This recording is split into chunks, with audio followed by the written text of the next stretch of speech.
성탄 후 첫 번째 주일 아침입니다. 우리 이 시간 다 함께 찬양하며 예배의 자리로 나아가도록 하겠습니다.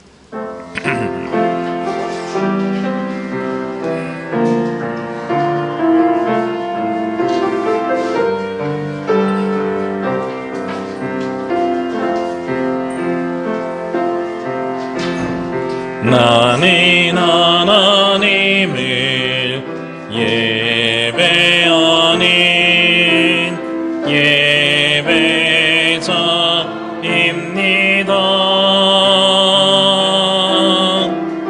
내가 서 있는 곳 어디서나 하나님을 예배합니다. 내 영혼 거룩한 이내를 향하여 내 마음 완전한 하나님 향하여 이곳에서 바로 이 시간 하나님을 예배합니다. 내 영혼 거룩한 이내를 향하여 내 마음 완전한 하나님 향하여 이곳에서 바로 이 시간 하나님을 예배합니다.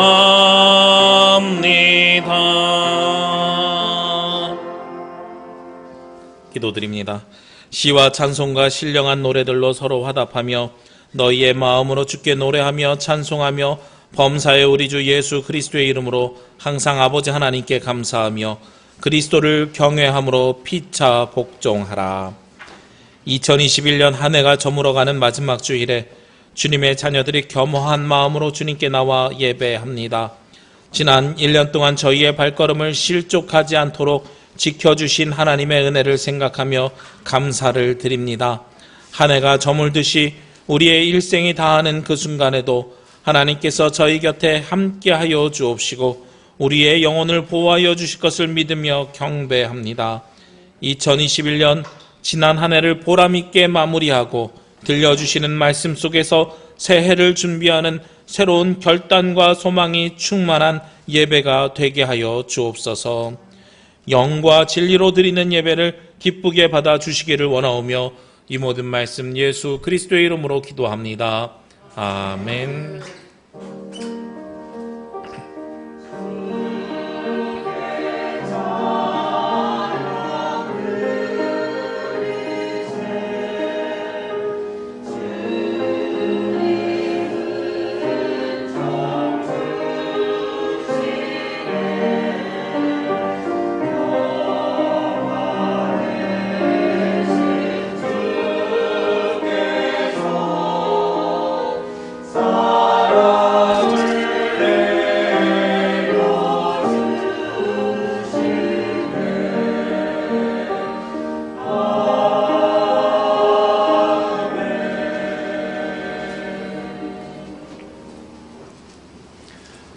교동문은 119번 성탄절 첫 번째 교동문입니다.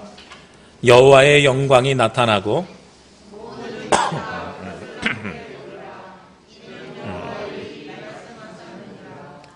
베들레헴 에브라다야 너는 유다 족속 중에 작을지라도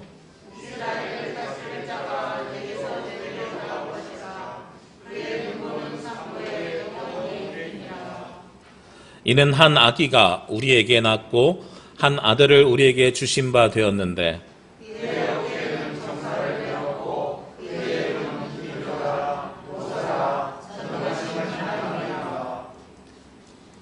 영존하시는 아버지라 평강의 왕이라 할 것임이라. 또 다윗의 왕자와 그의 나라에 군림하여 그 나라를 굳게 세우고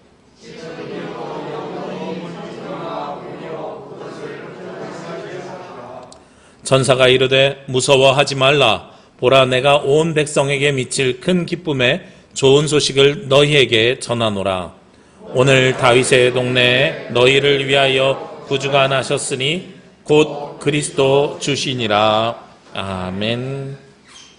우리 이 시간에는 지난 한 주간 알고 지은 모르고 지은 모든 죄를 주님 앞에 자복하며 고백하는 참회의 기도를 드리도록 하겠습니다.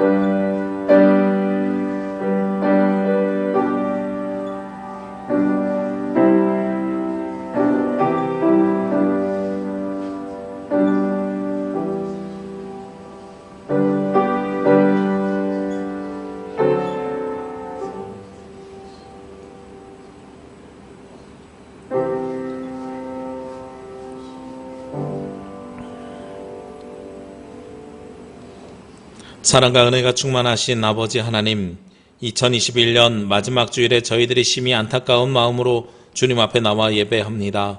지난 1년을 돌아보니 우리의 완악했던 마음과 행실들이 선명하게 드러나고 있습니다. 주님께서 허락하신 아깝고 소중했던 시간들을 허탄한 곳에 낭비하며 살아왔습니다.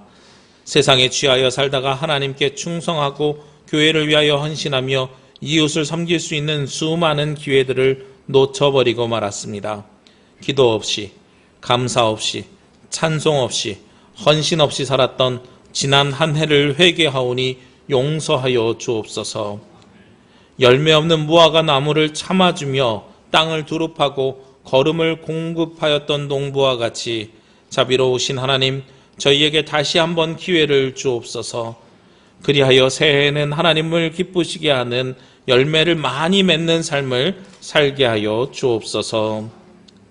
그가 우리를 흑암의 권세에서 건져내사 그의 사랑의 아들의 나라로 옮기셨으니 그 아들 안에서 우리가 속량 곧 죄사함을 얻었도다.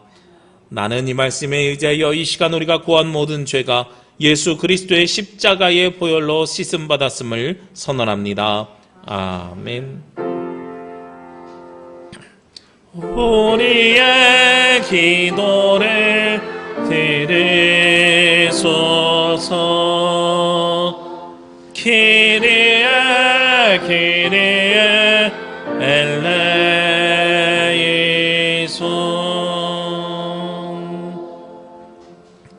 다 함께 사도신경으로 우리의 신앙 고백을 하나님께 드리겠습니다. 나는 전능하신 아버지 하나님 천지의 창조주를 믿습니다. 나는 그의 유일하신 아들 우리 주 예수 그리스도를 믿습니다. 그는 성령으로 잉태되어 동정녀 마리아에게서 나시고 본디오 빌라도의 고난을 받아 십자가에 못 박혀 죽으시고 장사된 지 사흘 만에 죽은 자 가운데서 다시 살아나셨으며 하늘에 오르시어 전능하신 아버지 하나님 우편에 앉아 계시다가 거기로부터 살아있는 자와 죽은 자를 심판하러 오십니다. 나는 성령을 믿으며 거룩한 공교회와 성도의 교제와 죄를 용서받는 것과 몸의 부활과 영생을 믿습니다. 아멘. 찬송 445장 찬송 드리겠습니다.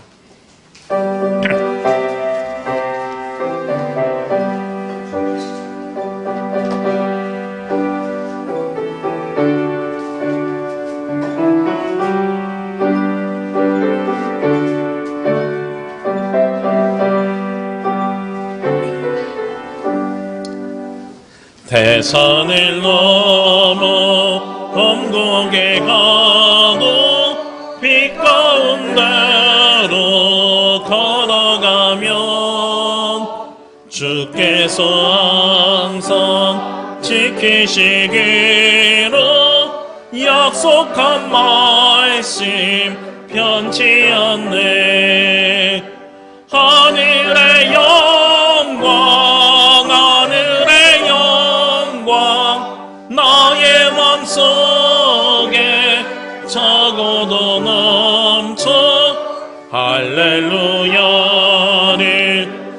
힘차게 불러 영원히 주를 찬양하리.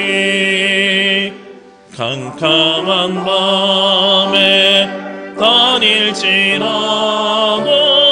주께서 나의 길 되시고 나에게 밝은 빛이 되시니 길 잃어버릴 염려 없네.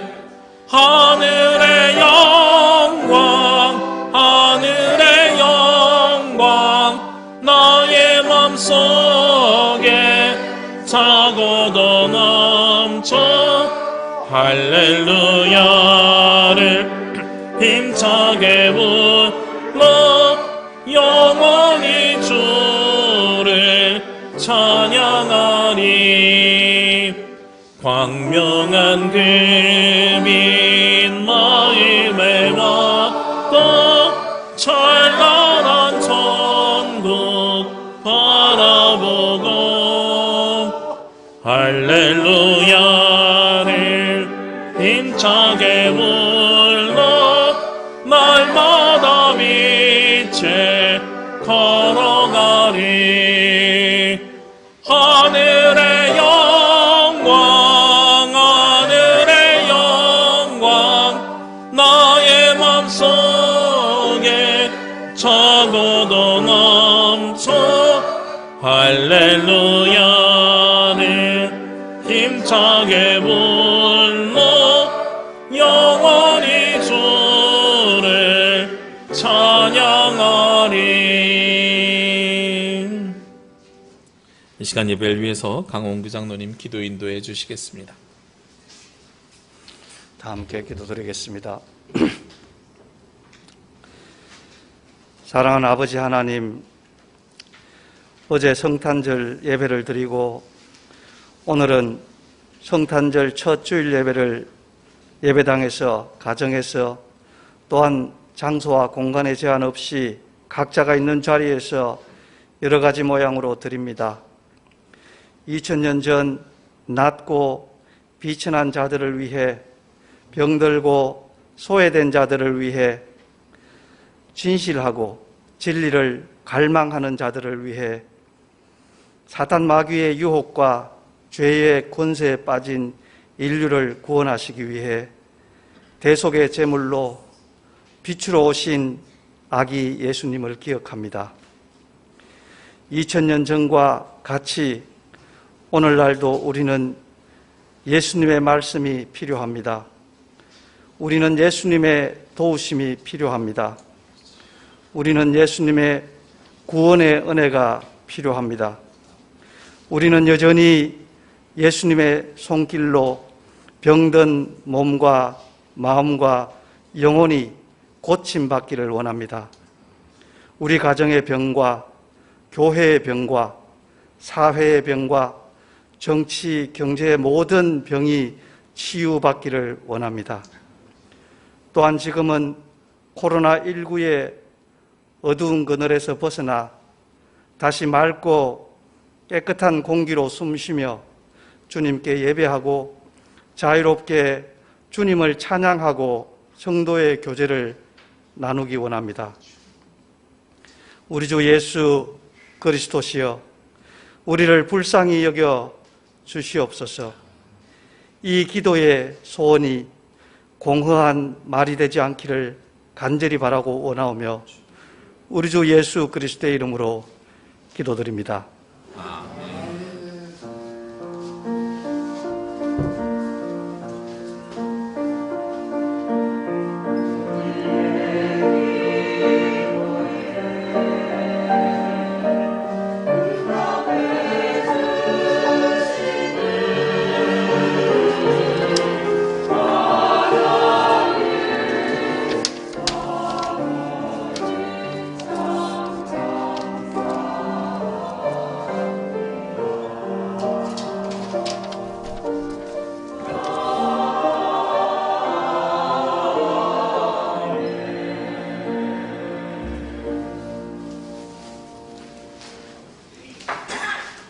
오늘 말씀은 고린도전서 10장 23절에서 33절 말씀입니다.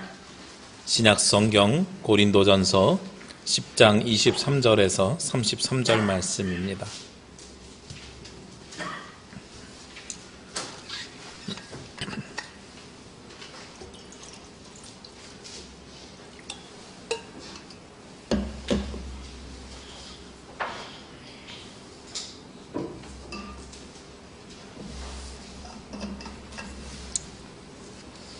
고린도전서 10장 23절에서 33절 말씀을 봉독하겠습니다. 모든 것이 가하나 모든 것이 유익한 것은 아니요 모든 것이 가하나 모든 것이 덕을 세우는 것은 아니니 누구든지 자기의 유익을 구하지 말고 남의 유익을 구하라. 무릇 시장에서 파는 것은 양심을 위하여 묻지 말고 먹으라. 이는 땅과 거기 충만한 것이 주의 것임이라. 불신자 중 누가 너희를 청할 때에 너희가 가고자 하거든 너희 앞에 차려놓은 것은 무엇이든지 양심을 위하여 묻지 말고 먹으라.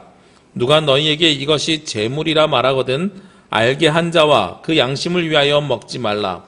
내가 말한 양심은 너희의 것이 아니요 남의 것이니 어찌하여 내 자유가 남의 양심으로 말미암아 판단을 받으리요. 만일 내가 감사함으로 참여하면 어찌 내가 감사하는 것에 대하여 비방을 받으리요. 그런즉 너희가 먹든지 마시든지 무엇을 하든지 다 하나님의 영광을 위하여 하라. 유대인에게나 헬라인에게나 하나님의 교회에나 거치는 자가 되지 말고 나와 같이 모든 일에 모든 사람을 기쁘게 하여 자신의 유익을 구하지 아니하고 많은 사람의 유익을 구하여 그들로 구원을 받게 하라. 아멘. 주여 우리 맘 여서 주의 말씀을 깨닫게 하옵소서.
아멘.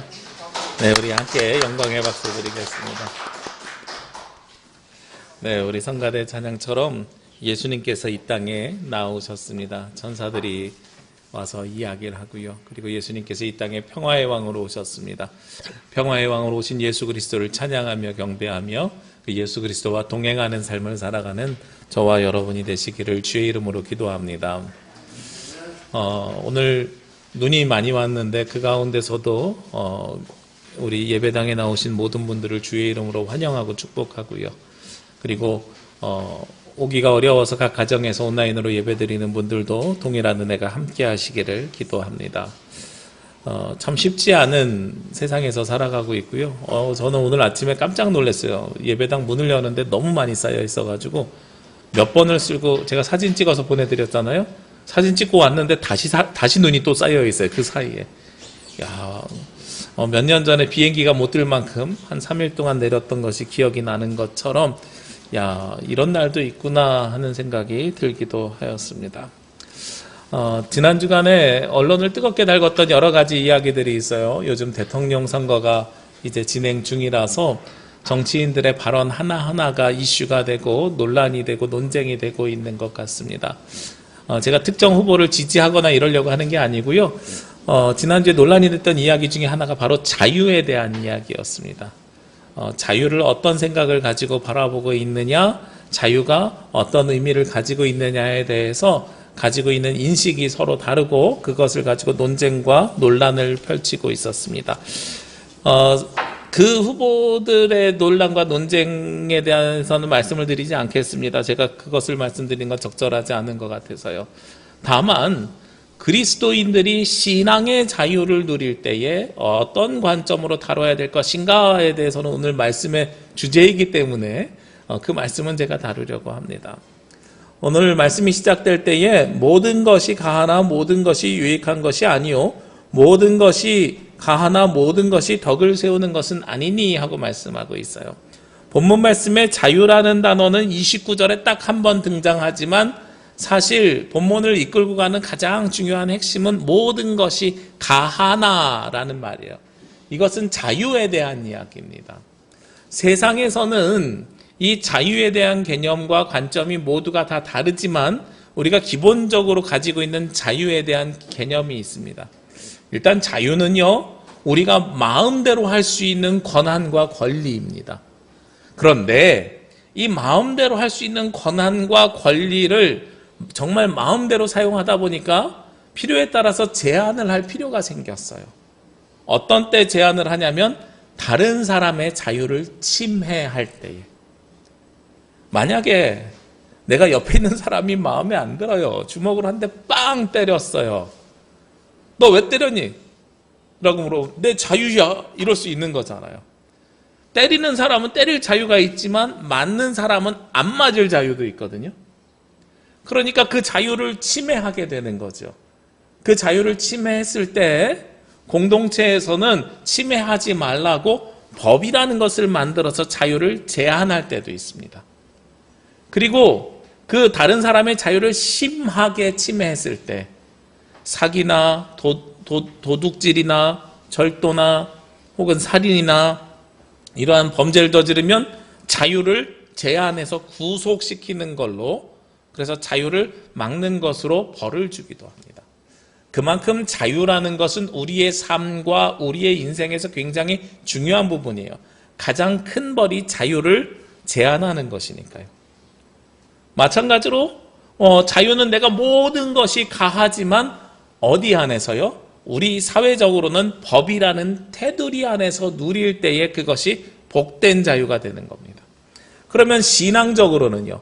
모든 것이 가하나라고 이야기되어 있지만 어느 선으로 가하라고 이야기하냐면 두 가지를 오늘 23절에서 말씀하는데 모든 것이 가하지만 모든 것이 유익한 것은 아니요라고 말하고 있잖아요.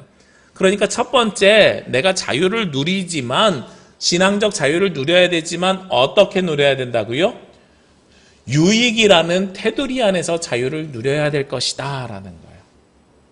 영적 유익이 우리 안에 있는 자유를 누려야 됩니다. 그리고 두 번째는 모든 것이 가하지만 어떻게 해요? 덕을 세우는 관점 속에서 자유를 누려야 합니다 라는 거예요. 저는 이 말씀을 두 가지를 유익과 덕을 세우는 것인데 유익은 누구에게 유익이 돼야 돼요?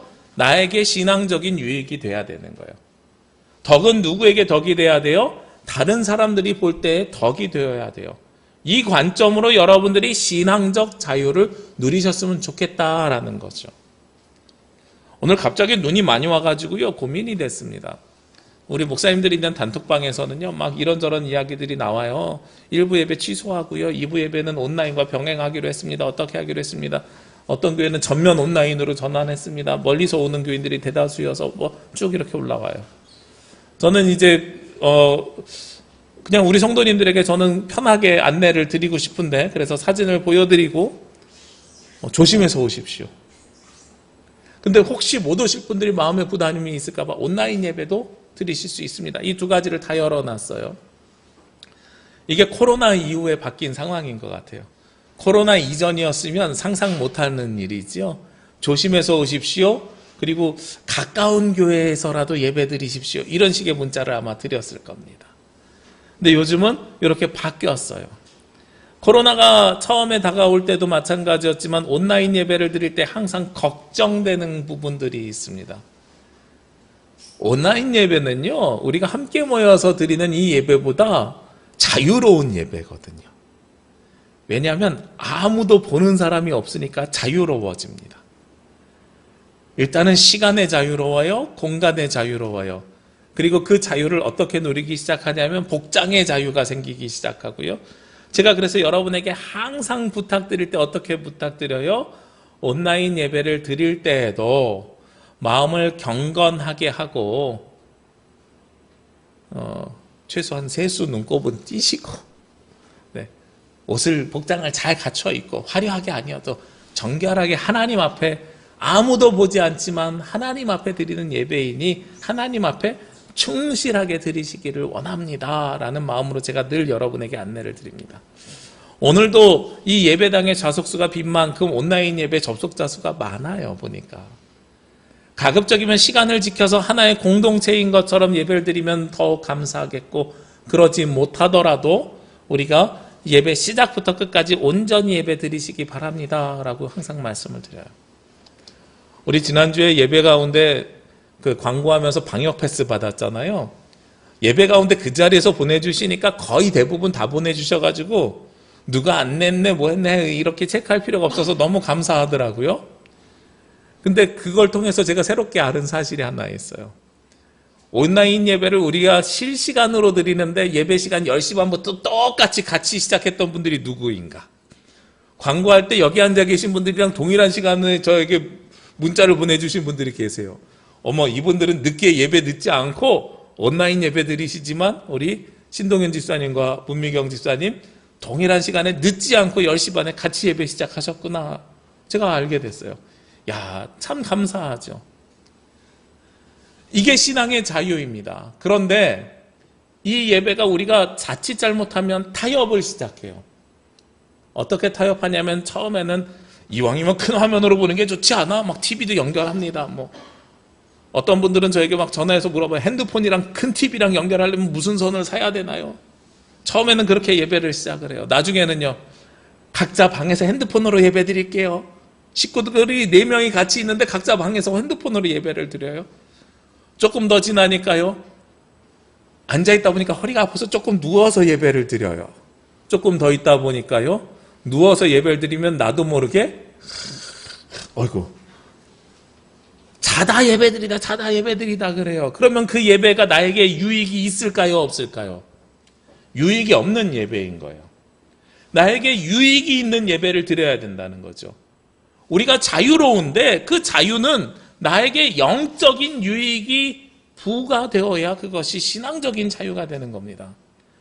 그리고 만약에 그렇게 예배드리고 있는 모습을 목격하는 어린아이들이 가정에 있다고 가정해 봅시다. 그럼 어린아이들이 어머, 우리 엄마 아빠는 예배드릴 때 가끔 코도 골다가 눈도 감았다 떴다가 이러는데, 그러면 그 아이들에게 덕이 될까요, 안 될까요? 덕이 되지 못하죠. 다른 이들 시선에 덕이 되지 못하는 예배를 드리는 겁니다. 그러니까 우리가 자유를 누리는데 나 스스로에게는 영적인 유익이 있어야 되고, 그리고 다른 사람들이 볼 때에는 덕이 되는 모습을 가지고 있어야 된다라는 겁니다. 그러면서 이 덕이라는 것이 뭐냐면 24절에요. 누구든지 자기의 유익을 구하지 말고 남의 유익을 구하라. 다른 사람 눈치 보라는 얘기가 아닙니다. 다른 사람의 유익을 구하다 보면 누구에게도 유익이 생겨요? 나에게도 유익이 생기게 되는 것이 당연한 이치입니다. 제가 늘 말씀드리지만 저는 우리 남부교회 성도들이 하나님으로부터 충만한 은혜와 복을 받고 잘 되기를 원합니다. 여러분들이 잘 되는 것이 누가 잘 되는 거예요? 제가 잘 되는 거예요. 여러분들이 세상 속에서 하나님의 복 받고 잘 되는 것이요. 여러분들이 잘 되면 저는 너무나도 기쁘고 행복한 일이 생기는 겁니다. 그렇기 때문에 여러분들에게 영적인 유익이 생기면 그것이 곧 누구에게요? 저에게 영적인 유익이 생겨나게 되는 거예요. 여러분들의 본을 받아서 여러분들 자녀들이 영적인 유익이 생기면 여러분에게도 영적인 유익이 생겨나게 되는 겁니다. 그러니까 우리가 보이지 않는 곳에서 예배드릴 때에도 전화가 오지 않는 시간에 모든 공간들을 차단하고 온전하게 하나님 앞에 예배를 드리는 것, 이것이 신앙적인 자유의 모습이라는 거죠. 여러분들이 지금 어느 곳에 있든 이 영적인 자유를 저는 충만하게 누리시기를 원해요. 오늘 성경에서 이런 말씀을 드리는 이유가 있지요. 고린도전서 10장을 보면 앞에서도 한번 다뤘습니다만 어떤 논쟁이 있냐면 고기를 먹는 것이 맞느냐 틀리느냐, 그리고 바로 지난주에 나눴던 말씀은 술잔을 받는 것이 맞느냐 틀리느냐, 이런 논쟁을 벌였단 말이에요. 사도 바울의 입장에서는 고기는 제사에 대부분 드려진 것인데 제사에 드려졌든지 안 드려졌든지 그것이 중요한 것이 아니라 내 마음에 거리낌이 있느냐 없느냐가 중요하다고 이야기했었잖아요. 술은 대부분 술을 먹는 자리가 어디라고요? 요즘처럼 우리끼리 친교로 3, 4, 5 만나서 마시는 자리가 아니라 어느 자리에서 만난다고요? 당시에 이방 제사의 축제에서 술을 나눠줬으니까 술을 마시는 건 축제에 참여하는 것, 이방 제사에 참여하는 것이니까 초대교회에서 많이들 금했다라고 말씀을 드렸어요. 오늘 그 부분을 다시 한번 다루는 겁니다. 그러면서요, 오늘 25절하고 27절 말씀에 고기를 먹는데 어떻게 먹으라고 하냐면, 무릇 시장에서 파는 것은 양심을 위하여 묻지 말고 먹으라. 그리고 27절에도 묻지 말고 먹으라는데, 불신자 중 누가 너희를 청할 때에 너희가 가고자 하거든 너희 앞에 차려놓은 것은 무엇이든지 양심을 위하여 묻지 말고 먹으라, 이렇게 이야기해요. 고기를 먹는데 어떻게 먹으라고요? 둘 다? 시장에서 사는 것, 불신자가 초청한 자리, 묻지 말고 먹으라 라는 거예요. 왜 묻지 말고 먹으라 그러겠어요?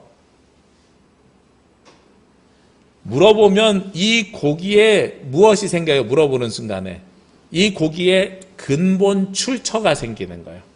제사에 드려졌든지 안 드려졌든지에 대해서 확인하게 되는 겁니다. 그런데 당시 사회에서는 안 드려진 것보다 드려질 확률이 훨씬 더 높지요. 그러니까 그것을, 이 고기가 그냥 고기 덩어리였는데 아무 가치 판단할 근거가 없는 그냥 음식이었는데 물어보는 순간에 여기에 뭐가 생겨요? 가치 판단이 생기는 거예요. 여기에 정체성이 생기는 거예요. 그러면 이 정체성으로 인해서 시험 받는 사람도 있고 안 받는 사람도 있어요. 그러니까 굳이 시험거리를 만들 필요가 있어요, 없어요? 없으니 굳이 물어보지 마라는 거예요. 그것이 본질이거나 중요하지 않으면 굳이 물어볼 필요가 없어 라고 이야기하는 거죠. 이건 묻지 말고 먹으라는 건 사실은 그런 이야기입니다. 이것은 세상 사람들을 만날 때, 세상 사람들을 대할 때에 혹시나 그들로 하여금 오해 살 만한 일이 있거든 굳이 거기에 대해서 물어볼 필요가 없어라는 거죠.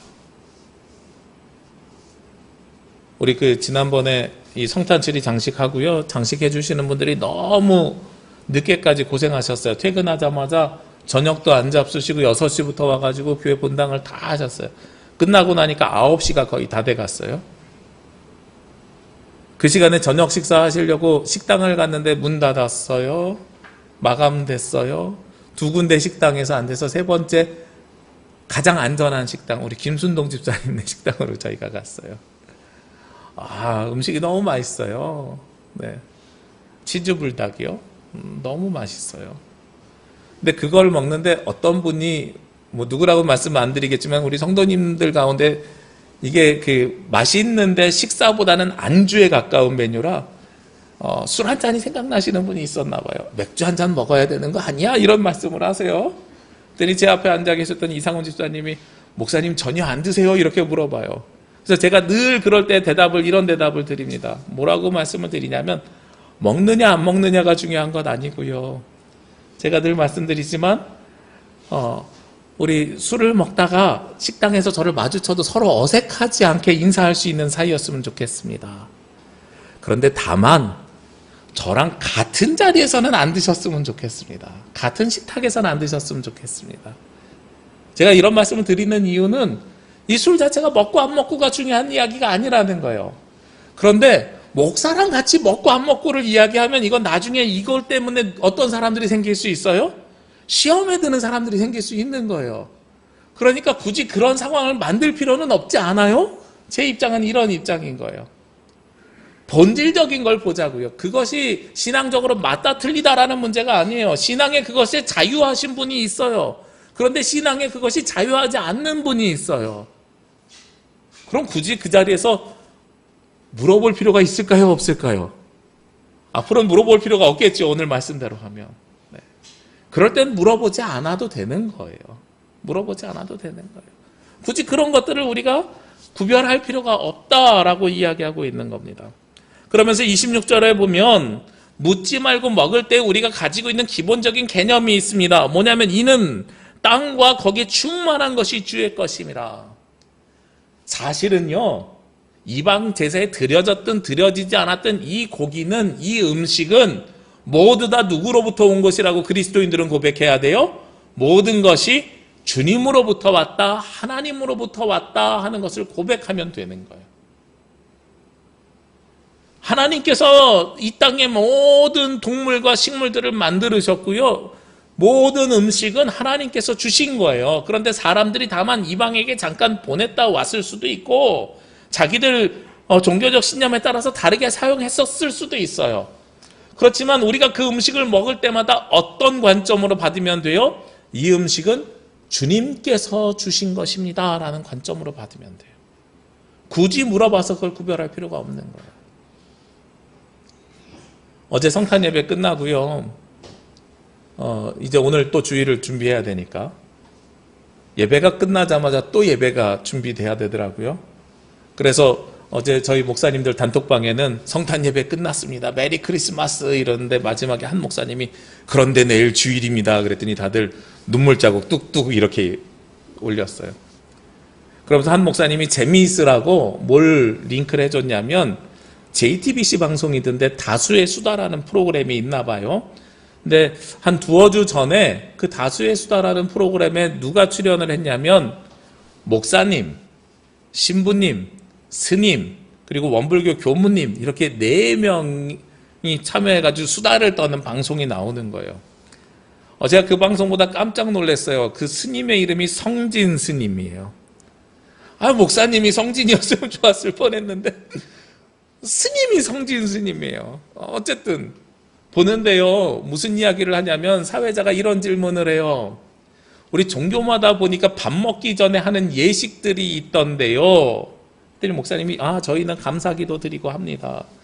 그랬더니 목사님이 그러면서 우리보다는 저쪽 신부님 동네가 좀 더 까탈스러워요. 이러는 거예요. 신부님이 그래서 우리는 밥 먹기 전과 후에 기도를 합니다. 그런데 다만 뭐라고 설명해 주시냐면 마시는 건 기도 안 합니다. 건더기가 있는 것만 기도합니다. 그리고 건더기가 있는 것도 1,000원 이상과 이하를 구별해서 1,000원 이하는 기도 안 합니다. 이렇게 이야기를 하는 거예요. 그래서 그게 법으로 돼 있습니까? 그랬더니 아니 그냥 관습적이에요. 뭐 이렇게 이야기를 하시더라고요. 그런가 보다. 그러면서 신부님이 또 토스를 해요. 옆에 있는 성진 스님한테. 근데 사실 제일 힘든 동네는 이 동네입니다. 그러면서 바로 공양이라는 걸 한다 그래요. 근데 그 공양이라는 걸 할 때는 식사를 펴서 식기를 하나씩 이렇게 나눠 놓고 숟가락 들 때 그릇 하나 들 때마다 다 예식이 있는 거예요. 그래서 밥 먹을 때 너무 오래 걸리고 힘들겠어요. 이러니까 사회자가 이런 이야기를 해요. 그러면 국수 나오면 어떻게 해요? 면 다 불겠는데요? 시간을 보니까. 그랬더니 스님이 하는 말이, 그래서 저희가 국수를 좋아합니다. 국수 나올 때는 면 불까봐 다 생략됩니다. 이렇게 이야기를 하시더라고요. 저 깜짝 놀랐어요. 종교가 다른데, 밥 먹는 예식이 이렇게 다 다른데, 그래서 절에서도 국수 먹는 거 좋아하는구나. 면 불까봐 다 생략되는구나. 그랬더니 옆에 있는 목사님이 마무리를 해주세요. 종교에도 융통성이라는 게 있습니다. 이러는 거예요. 우리가 종교에 융통성이 있을 수 있어요. 하나님께서는 무엇을 본질로 생각하세요? 생명을 본질로 생각하시거든요. 목사님들이 농담처럼 목사님들끼리 모이면 하는 이야기가 있습니다. 우리 식사 기도하시는데 오늘 면입니다. 이러면 무슨 뜻이에요? 면 불기 전에 기도 끝내십시오. 이런 이야기잖아요. 예. 우리가 음식은 맛있게 먹는 것이 본질이고요. 그리고 생명을 살리는 것이 본질입니다. 그런데 이 모든 것이 누구가 주셨음을 우리가 감사해서 기도드리는 거예요? 주님께서 주셨음에 감사해서 드리는 기도예요. 근데 주님께서 주신 것을 맛있게 먹는 것도 복이거든요. 그리고 하나님의 은혜를 누리는 삶입니다. 그런데 식사 기도가 너무 길어서 음식이 불으면 주님께서 주시는 복을 누릴 수 있어요, 없어요? 못 누리는 거거든요. 오늘 성경에서 이는 땅과 거기에 충만한 것이 주의 것임이라. 우리가 진정한 신앙의 자유를 누리는 사람은 이 음식이 제사상에 올라갔는지 안 올라갔는지를 구별하는 사람이 아니라 이 땅에 있는 모든 것이 누구로부터 왔다고요?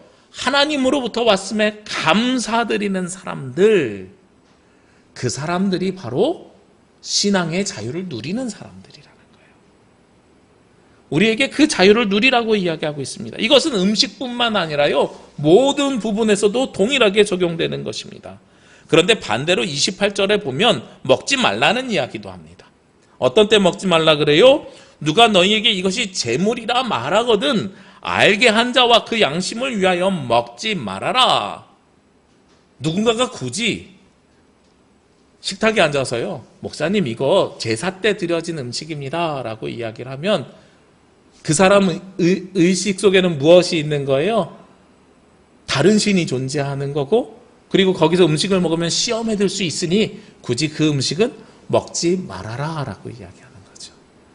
그러니까 음식을 먹는 기준이 아무것도 모를 땐 음식 자체에 있지만 우리가 무엇인가를 알거나 서로 소통하거나 의식하게 된 다음부터는 누구에게 있어요? 그 의식에 있는 것입니다 라고 이야기하는 거예요. 그러면서 29절 30절 말씀에 보면 내가 말한 양심은 너희 것이 아니요 남의 것이니 어찌하여 내 자유가 남의 양심으로 말미암아 판단받으리요. 만일 내가 감사함으로 참여하면 어찌하여 내가 감사하는 것에 대하여 비방을 받으리요. 이 두 말씀이, 두 구절이 다 질문이에요. 내 자유가 남의 양심으로 말미암아 판단받는 것이 맞아? 내가 하나님 앞에 감사하는 것인데 그것 때문에 비방받는 것이 맞아? 라는 질문이라는 겁니다. 쉽게 말하면 내가 세상 사람들의 눈치를 보면서 사는 것이 맞아? 이렇게 물어보는 거예요. 그런데 그것이 세상 사람들의 눈치를 보는 것이 아니라 오늘 말씀 가운데 제일 중요한 말씀 31절 말씀이요. 그런즉 너희가 먹든지 마시든지 무엇을 하든지 다 누구를 위해서요? 하나님의 영광을 위해서 하는 것이다. 내가 아무 상관없이 음식을 먹거나 혹은 다른 사람들의 눈치가 보여서 음식을 안 먹는 것은 상대방의 눈치가 보여서라고 생각하지 말고 누구를 위해서요? 하나님의 영광을 위해서라고 생각하라는 거예요. 그래서 내가 음식을 그냥 묻지 않고 먹는 건 누구에게 유익이 있어요? 모든 것이 가하지만 나에게 유익이 있는 일입니다. 상대방 때문에 내가 음식을 먹지 않는 일은 무엇을 쌓는 일이에요? 하나님께 덕을 쌓는 일이에요. 다른 이들에게 덕을 쌓는 일입니다. 그게 바로 우리가 보여지는 모습입니다. 요즘 좀 안타까운 내용이 하나 있어요. 그 네 종단에 근데 원불교 교모님 제가 잘 몰라서 어쨌든 기독교, 천주교, 불교의 성직자들이 모여서 앉아 있는데 요즘 영화나 드라마에 혹은 소설에 이 성직자들이 어떻게 그려지는 걸 보면 사회상을 알 수가 있거든요. 보니까 불교 스님들이 보통 나올 때는 드라마 같은데 영화 같은데 어떻게 나오냐면 주로 노인들이 나오세요. 어르신들이, 나이 많은 노승들이 나와요. 그래서 우리가 불교에 대해서 가지고 있는 것은 세상과 단절된 어른들이라는 개념을 가지고 있습니다. 목사님들이 나올 때는요, 대부분 다 뭘로 나오냐면 사기꾼으로 나와요. 세상 사람들이 목회자를 바라보는 관점이 사기꾼인 거예요. 그럼 우리의 신앙적인 부분을 상담하거나 문제가 있거나 죄를 구하러 가는 건 어디로 가요? 신부님에게로 가요. 생각해보니까 세상에서 도망간 사람들은 절에 가 있고, 사기치는 사람들은 교회에 와 있고, 죄를 구하러 가는 사람들은 성당으로 가더란 말이에요. 이게 무엇에 대한 반증이에요? 교회가 세상에 덕을 끼치지 못했다는 반증이라는 거예요. 언제 이런 일들이 많이 눈에 보이게 드러납니까? 요즘 코로나19 이후에 더 두드러지게 드러나잖아요. 요즘도 그런 기사가 끊이지 않아요. 교회에서 집단 감염됐다고. 지난주에도 한 교회에서 80명 집단 감염됐다고. 알고 보니 목사님이 설교하면서 백신 맞으면 큰일 난다고 정부가 사람들을 죽이기 위해서 백신을 만들었다고 가짜뉴스를 전해서 온 교인이 백신을 안 맞은 거예요. 지난주에 나온 그 80명은 뭐 목사님 맞았는지 안 맞았는지 모르겠는데 한 몇 개월 전에는요, 한 교회가 집단 감염 걸렸고 목사님이 모든 교인에게 백신 맞으면 안 된다고 정부가 사람들을 어떻게 조정하려고 만들었다고 했는데 본인은 또 맞았더라고요. 그런 목사님들도 있어요. 그러니까 세상 사람들이 교회를 보면서 뭐라고 이야기하겠어요? 덕이 되지 못하지요. 교회가 덕이 되지 못하니까 무슨 일이 생겨요? 전도가 안 돼요. 그럼 우리 스스로에게 유익이 있어요, 없어요? 없지요. 교회가 세상과 함께 살면서 세상 사람들에게 덕이 되어야 우리에게도 유익이 되는 겁니다. 다른 사람들의 눈치를 보자는 게 아니라요, 그게 본질의 문제가 되지 않으면 그것을 그냥 그대로 바라보자는 거예요. 제가 여러분들에게 부탁드리고 싶은 이야기가 하나 있는데요. 대통령 선거 앞두고 있잖아요. 대통령 선거 앞두고 있는데 여러분에게 정말로 부탁드리고 싶은 것은 이념이나 신념이 신앙이라는 이름으로 변해서 여러분들 앞을 가로막지 않았으면 좋겠습니다. 무슨 말씀이냐면 제가 예를 한 가지 들어드릴게요. 예전에 대통령 선거할 때 목사님들이 그런 설교하셨어요. 뭐 어떤 설교하셨냐면 이왕이면 장로님이 대통령 되는 게 좋지 않겠습니까? 혹은 기독교인이 대통령 되는 것이 좋지 않겠습니까? 이런 말씀 하셨단 말이에요. 근데 제가 그때나 지금이나 변함없이 전하는 말씀은 하나님께서는 때로는 좋은 왕도 사용하시고 악한 왕도 들어서 사용하세요. 하나님은 때에 따라 맞는 사람을 사용하시고요. 그리고 하나님께서 이스라엘을 재건하실 때, 예루살렘을 재건하실 땐 고레스라는 이방 왕을 통해서, 믿지 않는 사람을 통해서도 하나님께서 역사하신단 말이에요. 그러니까 우리가 거기에 관점과 관심을 갖지 말자고요. 근데 예전에는 기독교인이 대통령이 되어야 됩니다라고 이야기하는데 요즘은 한 후보에 대해서는 기독교인인지 아닌지 검증해야 된다는 거예요. 교회 다닌다고 이야기했더니 거짓말하지 마, 이렇게 목사님들이 나서서 그래요. 제가 개인적으로는 알고 있는 부분이 있는데 그분이 우리 노동운동하면서 기장교에서 신앙생활 시작하신 분이에요. 또 한쪽에다가는 뭐라고 이야기하냐면 어떤 스님이랑 같이 다니면서 이야기해봤는데 그분에게는 안수기도를 하고 앉아있어요. 그런 거 하지 말자고요. 누구를 지지하고 저기 하고는 여러분들 자유입니다만 보수냐 진보냐 하는 이념이 신념으로 바뀌어서 이것이 신앙인 줄로 착각하시면 안 된다고요. 신앙은 그리스도 안에서 자유한 게 신앙입니다. 그런데 여러분들의 정치적인 관점을 신앙이라는 이름으로 포장하지 마시자고요. 저는 여러분들이 보수를 지지하든 진보를 지지하든 상관이 없습니다. 그건 신앙이 아니기 때문에 그래요. 그것이 이념인데 그것이 신념으로 바뀌어서 때로는 무엇을 가로막아요? 신앙을 가로막는 거예요. 그러니까 무슨 일이 생겨요? 우리의 건강을 위해서 백신을 맞는 일을 정치적인 사건으로 바라보게 되잖아요. 그게 바로 신념이 신앙을 가로막는 일이 되는 겁니다. 그 결과가 뭐예요? 교회가 세상에 덕이 되지 못하는 거예요. 그러니까 우리에게 유익이 없어요. 그것은 자유한 신앙인의 모습이 아닙니다. 반대의 경우도 말씀드릴게요. 너무 속상한 이야기 말씀드렸으니까요. 제가 백회노회를 준비하고 있습니다. 우리 제주노회가 내년에 백회노회더라고요. 백회노회를 준비하면서 노회적으로 준비한 이벤트가 있는데요. 해양 폐기물 줍기를 진행하려고 해요. 그래서 제주노회에 속해 있는 교회들이 한꺼번에 다 30개 교회가 다 나가는 게 아니라 한 주씩 정해서 이렇게 봄에 가을에 하면은 한 12번 이렇게 나갈 수 있을 것 같아요. 그럼 한 6개월 동안 해양 폐기물 줍는 일들이 가능할 것 같아요. 이건 저는 신앙적으로 하나님께서 모든 것이 하나님께서 창조하셨으니 이 창조 질서를 보존하는 굉장히 중요한 신앙적 행위라고 생각을 합니다. 이런 것들을 계획을 세우고 있는데 이런 이야기를 하니까, 그리고 작년에 우리 교회에서도 신양 통독을 하면 그 나무 칫솔을 나눠드리고 선물로 앞으로도 가능하면 선물을 친환경 선물을 드리려고 하거든요. 샴푸 바를 드리고 이런 것들을 드렸었잖아요. 샴푸 비누 같은 거를.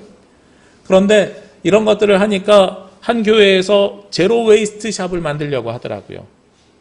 우리 서귀포에 있는 대륜교회 목사님이 저에게 물어보셨어요. 제로 웨이스트 샵을 만들려고 하는데 친환경 물건들 어떤 걸 준비하는 게 좋겠느냐. 그래서 목사님들 몇 명이 모여가지고 공부를 하다가 발견한 한 교회가 있어요.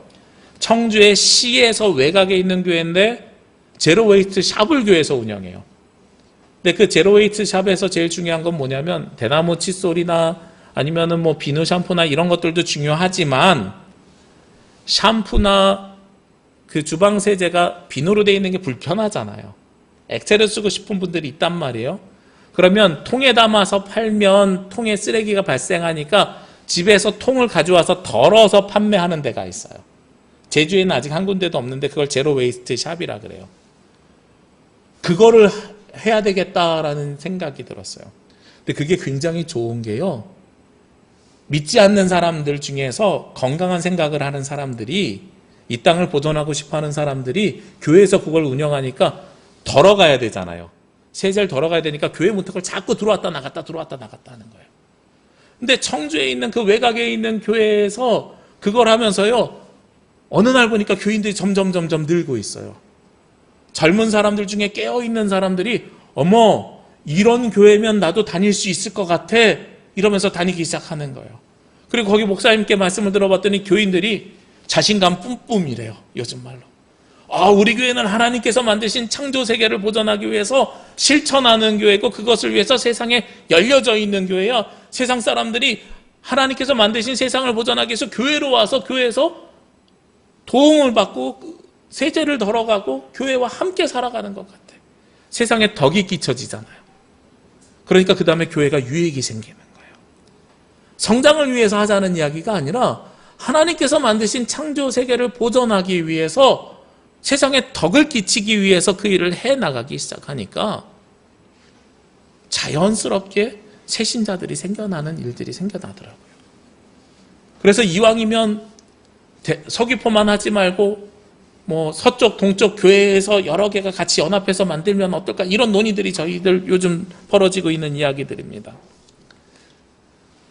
오늘 32절 말씀에 보면은요, 유대인이나 헬라인에게나 하나님의 교회나 거치는 자가 되지 말고라고 이야기하고 있어요. 헬라인, 유대인, 하나님의 교회, 거치는 자가 뭐냐면 세번역 성경을 보니까요, 걸림돌이 되지 말라는 거예요. 교회가 누구에게든 걸림돌이 되지 말아라. 그러면 교회는 어떤 삶을 살아야 돼요? 33절 말씀에 나와 같이 모든 일에 모든 사람을 기쁘게 하여 자신의 유익을 구하지 아니하고, 교회 자체에 나의 유익을 구하지 아니하고 많은 사람들의 유익을 구하여, 즉 세상 사람들에게 덕을 끼치면 그것으로 말미암아서 무엇이 이루어져요? 그들이 구원을 받게 되는 놀라운 역사가 일어나는 거예요. 하나님께서 이 땅에 교회를 세운 이유는 이 땅에 살아가는 사람들을 구원하기 위함이잖아요. 어제 성탄절에 예수 그리스도가 이 땅에 오신 이유는 이 땅에 살아가는 우리를 구원하기 위함이잖아요. 우리가 구원에 이르게 됩니다. 어떻게 구원에 이르게 돼요? 다른 이들에게 덕을 끼칠 때에. 그리고 많은 이들이 구원을 받으면 누가 유익이 생겨요? 우리에게 영적인 유익이 생겨나게 되는 거예요. 여러분들 신앙의 자유를 찾으십시오. 율법에 매이지 않고 신앙의 자유를 찾으십시오. 그리고 그 자유를 누리십시오. 다만 그 자유를 통해서 다른 이들에게 덕을 끼치십시오. 그러면 여러분들에게 유익이 있을 것입니다. 복잡하고 어려우면 내가 하고 있는 이 일이, 내가 하는 이 행위가, 내가 지금 드리고 있는 이 예배의 모습이 하나님의 영광을 위하여 하는 것인가 아닌가를 먼저 물어보십시오. 여러분들의 하는 모든 행위가 하나님의 영광을 위하여서 하는 일이라면 그것만으로도 충분히 다른 이들에게 덕을 끼칠 수 있습니다. 그리고 그것은 여러분들의 유익으로 하나님께서 화답하여 주십니다. 우리가 하나님의 영광을 위해서 살아갈 때에 세상 모든 사람들에게 덕이 되는 남부교회와 성도들이 되시길 원하고, 그로 인해서 하나님께서 주시는 복을 충분히 누리시는 저와 여러분이 되시기를 주의 이름으로 기도합니다. 함께 기도드리겠습니다. 거룩하시고 은혜로우신 아버지 하나님 감사합니다. 하나님께서 오늘 우리 가운데 동행하시고 인도하시고 삶을 살아갈 수 있도록 도와주시니 감사합니다. 주님께서 주시는 그 은혜가 그 생명이 우리 가운데 함께하게 하여 주셔서 우리가 하나님의 영광을 위해서 세상에 덕을 끼치며 우리에게도 유익이 되는 신앙의 자유를 누릴 수 있도록 주님 도와주시옵소서. 이 모든 말씀 예수 그리스도의 이름으로 기도합니다. 아멘. 이 말씀 따라 사는 동안 지치지 않게 하시고, 이 말씀 따라 사는 동안 주님 나라 이루소서. 다 함께 찬송 633장 찬송하시며 예물 봉헌하겠습니다.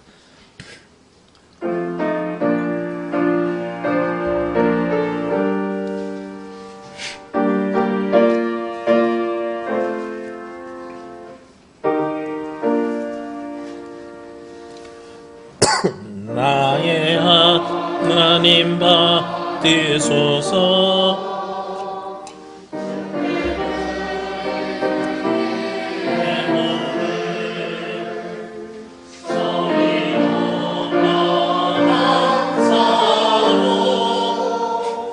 주께 드리네. 아멘. 기도드리겠습니다. 주님, 2021년 지난 한 해의 모든 영광을 주님께 드리길 원하며 이 시간 예배 드립니다. 하나님의 은혜와 기쁨 가운데 지난 한 해도 어렵고 힘들었지만 지금까지 오게 인도하여 주심에 감사를 드립니다. 이 시간 주신 은혜에 감사와 영광을 드리며 예물과 정성도 함께 올려드립니다. 열의 하나를 거룩하게 구별하여 드리는 예물과 감사의 제목과 약속이 있는 예물, 복음 선포를 위한 예물을 올려드립니다. 이 시간 주님께 드린 이 예물이 이 땅을 변화시켜가는 씨앗이 되게 하여 주옵시고, 그 씨앗이 옥토에 뿌려지게 하여 주옵시며 30배, 60배, 100배의 열매를 맺을 수 있도록 인도하여 주옵소서. 그를 위해 우리 남부교회 성도들을 축복하여 주시고 성도들의 손길을 통하여서 하나님께 영광 드릴 수 있도록 인도하여 주옵소서. 세상을 살아가며 물질로 인하여 눈물 짓지 않게 하시고 하늘의 기쁨을 나누고 누리는 복의 근원이 되게 하여 주옵소서. 모든 것이 주님으로부터 왔으니 모든 영광을 주님께 올려드리길 원하오며 이 모든 말씀 예수 그리스도의 이름으로 기도합니다. 아멘. 주님의 평화와 위로가 창조된 세상 곳곳에서 예배하는 모든 가정과 성도들 위해 함께 하시기를 기도합니다. 네, 오늘은 성탄 후 첫 번째 주일입니다. 예배당에 많은 분들이 오지 못한 것이 아쉽긴 하지만 그래도 각자의 자리에서 우리 함께 예배해 주신 모든 분들에게 감사를 드리고요. 성탄의 기쁨을 누리는 오늘 하루가 되시기를 주의 이름으로 기도합니다. 정기 공동회의 인원이 적지만 예배 후에 예정대로 진행하도록 하겠습니다. 우리 참석해 주시고 동참해 주시고 관심 가져 주시기를 부탁드리겠습니다.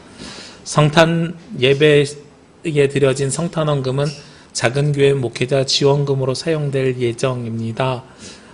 너무 감사드립니다. 깜짝 놀랐어요.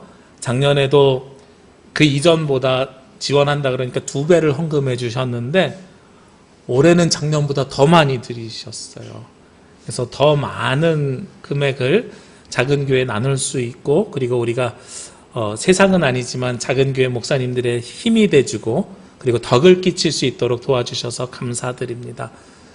우리의 작은 정성이 이 땅에 그리스도의 빛을 드러내는 귀한 도구로 쓰임받기를 원하고 그 쓰임받는 데 동참해 주셔서 너무 감사를 드리겠습니다. 송구영신 예배 돌아오는 금요일 밤 11시 30분에 있을 예정입니다. 네, 우리 참여해 주시고 온라인으로도 함께 중계하도록 하겠습니다. 대림절 말씀 묵상 우리 31분이 참여해 주셔서 이제 4번 남았습니다. 잘 참여해 주셔서 감사하고요. 오늘 묵상 말씀은 멀리서 학업에 있는 우리 임정현 청년이 벌써 2일차에 벌써 녹음해 갖고 보내왔어요. 이렇게 오래된 건데. 네, 이렇게라도 얼굴 볼 수 있으니까 너무 좋더라고요. 우리 같이 묵상에 동참해 주시길 부탁드립니다. 코로나19 백신 패스 아직 안 주신 분들은 주시면 감사하겠습니다. 교족부를 새롭게 만들려고 합니다. 들어올 때 노란 카드 보셨는데요. 이제 몇 가지 부탁드릴 것이 있는데 이제 첫 번째는 기부금 영수증 발급 받으셔야 되는 분들은 주민번호를 기재해 주셔야 됩니다. 그리고 주민번호를 수집하기 때문에 옆에 개인정보 동의서를 따로 받고 있습니다. 저희가 전자기부금 영수증을 국세청에 등록하려고 그래요. 올해부터는. 그래서 여러분들 전화번호와 성함과 그리고 주민번호를 정확하게 기재해 주시면 감사하겠고요. 그리고 교적카드가 지금까지는 교회 관례적으로 가장의 이름을 적고 가족들을 적게 돼 있었어요. 그런데 이번에는 개인별로 따로 한 장씩 작성해 주시면 감사하겠습니다. 갈수록 1인 가정이 늘어나고 그리고 어느 집에 속한 자녀가 아니라 한 사람의 그리스도인으로 교회의 온전한 구성원으로 인정받기 위해서 한 사람 한 사람 따로 작성을 해주는 것이 맞다고 생각을 합니다. 그래서 불편하시겠지만 따로 해주시고 기부금 영수증이 필요 없으신 분은 굳이 주민번호를 안 적어주셔도 됩니다.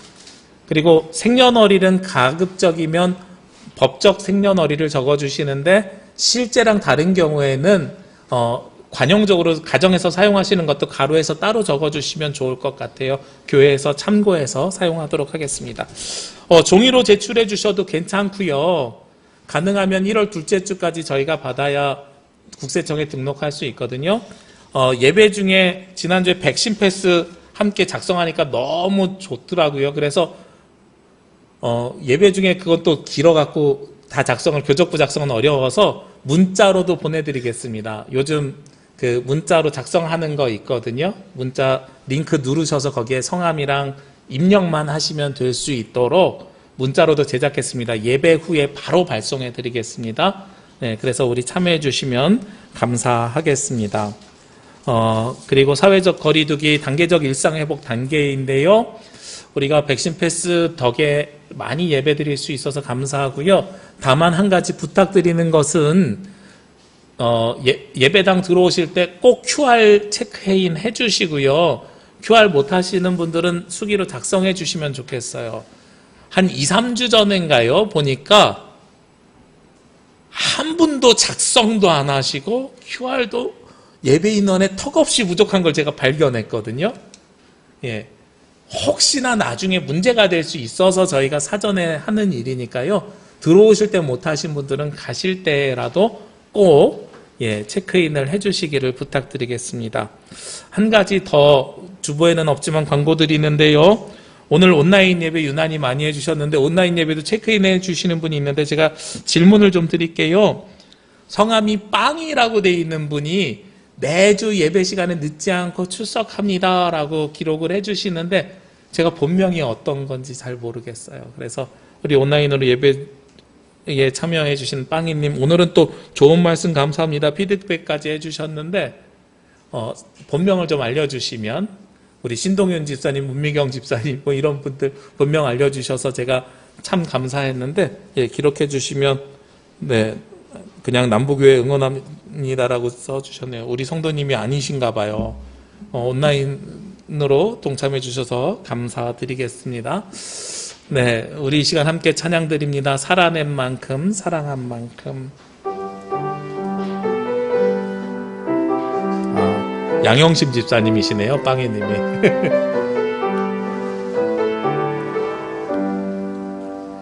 예수를 만난 자 새로이 눈뜨고 예수를 아는 자 그 말씀 들으리.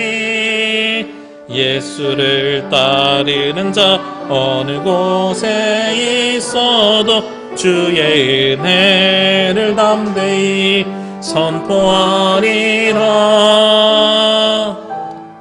예수를 만난 자 새로이 눈뜨고 예수를 아는 자 그 말씀 들으리.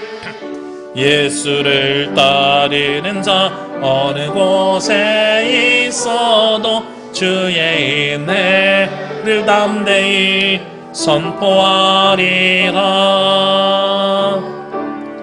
주님의 뜻대로 살아낸 만큼 자유를 얻으리. 살아낸 만큼 예수의 마음으로 사랑한 만큼 평안을 얻으리. 사랑한 만큼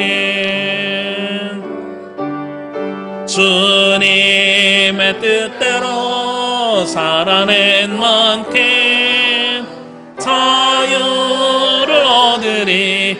살아낸 만큼 예수의 마음으로 사랑한 만큼 평안을 얻으리. 사랑한 만큼. 이제는 우리에게 빛으로 오신 예수 그리스도의 은혜와 우리를 사랑하셔서 독생자를 이 땅에 보내주신 아버지 하나님의 크신 사랑하심과 우리가 세상에서 하나님께 영광을 올려드릴 수 있도록 도우시는 보혜사 성령님의 역사하심이 이번 한 주간 세상에서 살아가며 하나님 나라 백성으로 영생을 누리며 오직 주님의 것을 분별하여 기쁨과 감사와 영광을 주님께 올려드리기를 원하는 제주남부교회 모든 성도들 머리 위에와 이 시간 각자의 자리에서 하나님을 예배하는 모든 가정 위에 지금부터 영원까지 함께 하시기를 간절히 축원하옵나이다. 아멘.